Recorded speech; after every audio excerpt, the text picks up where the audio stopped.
APCC చీఫ్గా YS Sharmila ప్రమాణ స్వీకారం చేశారు, బాధ్యతలు చేపట్టడం జరిగింది.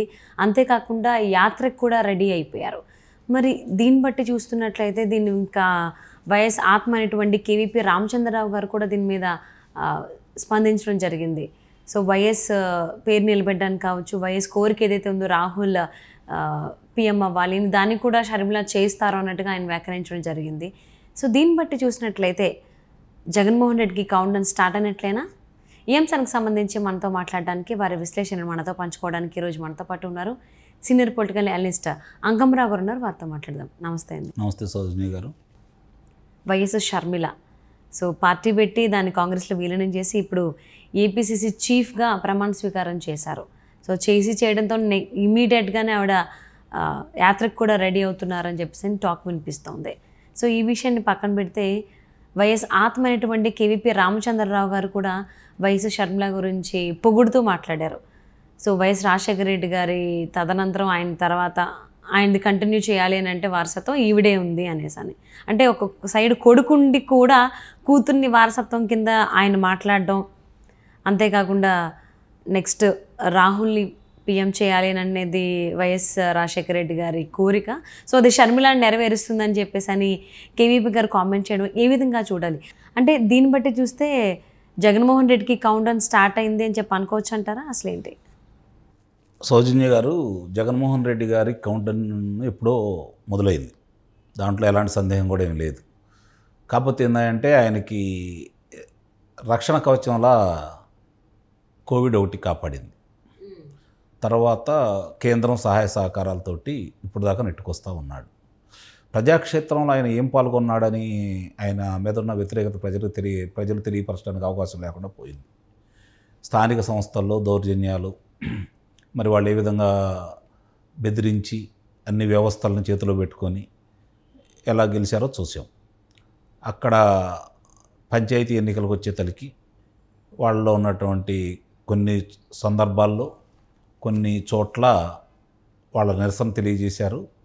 ప్రతిపక్షాలు అయినటువంటి తెలుగుదేశం పార్టీ, జనసేన స్థానాలు సర్పంచులుగా కొన్ని గ్రామాల్లో గెలవడం కూడా జరిగింది.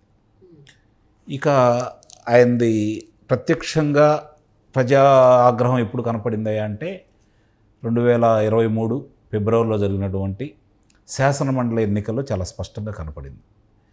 108 నియోజకవర్గాల్లో జరిగింది ఎన్నిక. 3 స్థానాలకి 3 కూడా తెలుగుదేశం పార్టీ కైవసం చేసుకోవడం కూడా జరిగింది. ముఖ్యంగా మరి 52 నియోజకవర్గాలు ఉన్నటువంటి తన సొంత ప్రాంతమైనటువంటి రాయలసీమ ప్రాంతంలో, ముఖ్యంగా తన సొంత నియోజకవర్గం అయినటువంటి పులివెందల్లో కూడా తెలుగుదేశం పార్టీకి ఆధిక్యత వచ్చింది. అంటే ప్రజా విలువ ఒక్కసారిగా వ్యతిరేకంగా మారితే, అభిమానం మీద ఆగ్రహం వస్తే, తనని 151 స్థానాలు శాసనసభలోనూ 22 స్థానాలు లోక్సభలో గెలిపించినటువంటి ప్రజల నమ్మకాన్ని ఉమ్ము చేస్తే ప్రజలు ఎలా తిరగబడతారనే దానికి ఆ రోజే ప్రజలు నిరూపించారు. అందులో ఎలాంటి సందేహం కూడా లేదు. ఇక ఇప్పుడు వైఎస్ రాజశేఖర రెడ్డి గారు, జగన్మోహన్ రెడ్డి గారికి సొంతంగా ఏమీ లేదు. వైఎస్ రాజశేఖర రెడ్డి గారి అబ్బాయిగా ఢిల్లీని, అంటే పులివెందల నుంచి ఢిల్లీని ఎదిరిస్తున్నాను అని చెప్పని, పులివెందలకి ఢిల్లీకి మధ్య జరుగుతున్నటువంటి పోరాటం అని చెప్పని అతను చిత్రీకరించాడు. దాంట్లో విజయవంతం అయ్యాడు. నిజంగానే కాంగ్రెస్ పార్టీ కేంద్రంలో అధికారంలో రావడానికి రాజశేఖర రెడ్డి గారే కారణం. అలాంటి రాజశేఖర రెడ్డి గారి అబ్బాయికి, ఆయన కుటుంబానికి అన్యాయం చేసింది కాంగ్రెస్ పార్టీ అనే ఆలోచనలో తీసుకురావడంలో వాళ్ళు సఫలీకృతమయ్యారు. రాజశేఖర రెడ్డి గారిని అభిమానించేవాళ్ళు, సాంప్రదాయ కాంగ్రెస్ పార్టీ వాదులు కూడా నిజమని నమ్మి ఇతనంట నడిచారు. నడిచిన తర్వాత ఇప్పుడు వాళ్ళకి తత్వం బోధపడింది. క్షవరం అయితే కానీ ఎవరో తెలియదు అన్నట్టు ప్రజలకు ఇప్పుడు వైఎస్ రాజశేఖర రెడ్డి గారి అభిమానులకి, కాంగ్రెస్ వాదులకు కూడా చాలా స్పష్టంగా అర్థమైపోయింది. వైఎస్ రాజశేఖర రెడ్డి గారి మనుషులు ఈరోజు వైఎస్ఆర్సీపీ పార్టీలో ఎంతమంది ఉన్నారని చెప్పి వాళ్ళు కూడా లెక్కేసుకుంటూ ఉన్నారు. ఏళ్ల మీద లెక్కబెట్టే మనుషులు కనపడుతున్నారు. మరి ఆయన ఆత్మ లేడు, అనుంగు సహచరుడు లేడు, ఆయనతోటి నడిచినటువంటి మంత్రివర్గ సహచరులు కూడా లేరు, ముఖ్యంగా కుటుంబ సభ్యులు లేరు. ఇది ఈరోజు ప్రజలు ఆలోచించుకుంటున్నారు అన్నమాట. కుటుంబ సభ్యులు ఎవరు? వైఎస్ రాజశేఖర రెడ్డి గారికి సంబంధించిన కుటుంబ సభ్యులు ఎవ్వరు కూడా జగన్మోహన్ రెడ్డి గారు అనే ఒక వ్యక్తి తప్ప మిగిలిన వాళ్ళు ఎవరు కూడా ఆ పార్టీలో లేరు. మరి ఆయన అధికారంలో రావడం కోసం అంత కష్టపడ్డ తల్లిని చెల్లిని పక్క పంపించేసి మరి ఆయన ఆత్మ దూరంగా ఉండి మరి సహచరులు దూరంగా ఉన్న తర్వాత మనం రాజశేఖర రెడ్డి గారు రాజన్న రాజ్యం తీసుకొస్తారని నమ్మాం కదా, ఎక్కడ రాజన్న రాజ్యం అని చెప్పని ఈరోజు వాళ్ళందరూ ప్రశ్నించుకుంటూ ఉన్నారు. వాళ్ళ ప్రశ్నలకు సమాధానం దొరికింది. ఈయన రాజశేఖర రెడ్డి గారి యొక్క ఆశయాలు నెరవేర్చడం కోసం రాలేదు.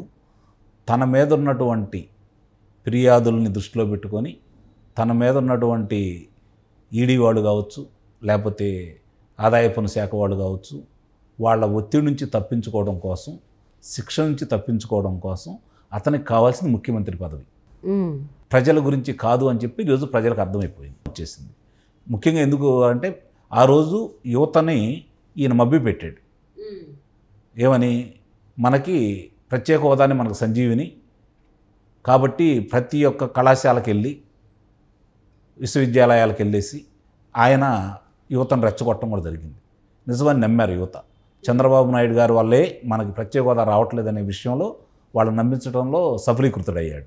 కాబట్టి ఆ రోజు యువత అంతా 90% వారికే అనుకూలంగా మారారు, గెలిపించారు. ఈరోజు పరిస్థితి వాళ్ళకి అర్థమైపోయింది. యువతని జరిగిన అన్యాయానికి, యువతకు జరిగిన అన్యాయానికి, రాష్ట్రానికి జరిగిన అన్యాయానికి, యువత ఇలా నిర్వీర్యమైపోవడానికి కారణాలు ఏంటో లోకేష్ అనే వ్యక్తి యువతకు బాగా చెప్పి వాళ్ళని తన వైపు ఆకర్షించుకునే విధంగా ఆ విషయంలో లోకేష్ బాగా సక్సెస్ అయ్యాడు. ఇక చంద్రబాబు నాయుడు గారి ఈ పరిపాలనని బేరీజు వేసుకున్నారు. ఫలితం వాళ్ళకి అర్థమైపోయింది. కాబట్టి వాళ్ళందరూ కూడా ఈరోజు ఎక్కడికి వెళ్ళినా కూడా చంద్రబాబు నాయుడు గారి సభలు సమావేశాలు మీరు చూస్తూ ఉంటే అంచనాలకు మించి జనం వస్తున్నారు. అవును, ఈయన సభలకు చూసుకుంటూ ఉంటే ఎక్కడ పెట్టినా పారిపోతున్నారు, గోడలు దూకుతున్నారు, ఆడవాళ్ళతో సహా బారికేడ్లు ఎరగొట్టుకుని వెళ్ళిపోతున్నారు. బలవంతంగా తీసుకురావాల్సిన పరిస్థితి ఇతని సభలకి.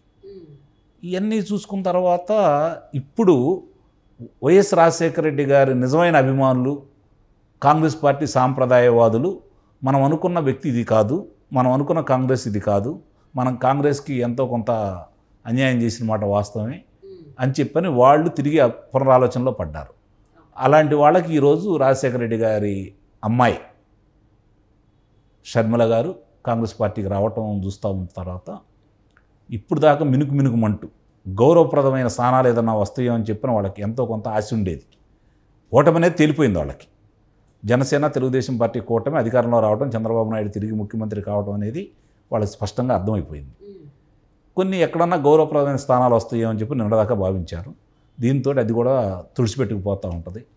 షర్మిల అనే వ్యక్తి, కాంగ్రెస్ రెండూ కలిసి ఈరోజు తిరిగి వాళ్ళ ఓట్లను వాళ్ళు తెచ్చుకున్న తర్వాత జగన్మోహన్ రెడ్డి గారు అనేది జీరో, వైఎస్ఆర్సీపీ పార్టీ అనేది జీరోగా మారబోతుంది ఆంధ్ర రాష్ట్రంలో. ఆ జీరోగా మారే కార్యక్రమంలో నిస్సందేహంగా షర్మిల పాత్ర గణనీయంగా ఉంటుందనే దాంట్లో ఎలాంటి సందేహం కూడా లేదు. సో దట్టు ఏపీసీసీ చీఫ్గానే కాకుండానే దానికంటే ముందే ఎప్పుడైతే కాంగ్రెస్ పార్టీలో విలీనం చేశారో షర్మిల పార్టీని, అప్పుడే రాహుల్ గాంధీ గారు రేవంత్ రెడ్డి గారికి చెప్పడం, బట్టి విక్రమార్క గారికి చెప్పడం, సో తనకేం కావాలి ఏంటి అన్ని రకాలుగా కూడా సహాయ సహకారాలు అందించాలి అంటే సో వాళ్ళు కూడా ఓకే చేయడం చూస్తున్నట్లయితే షర్మిల ఖచ్చితంగా ఆవిడ పేరు నిలబెట్టుకుంటారు.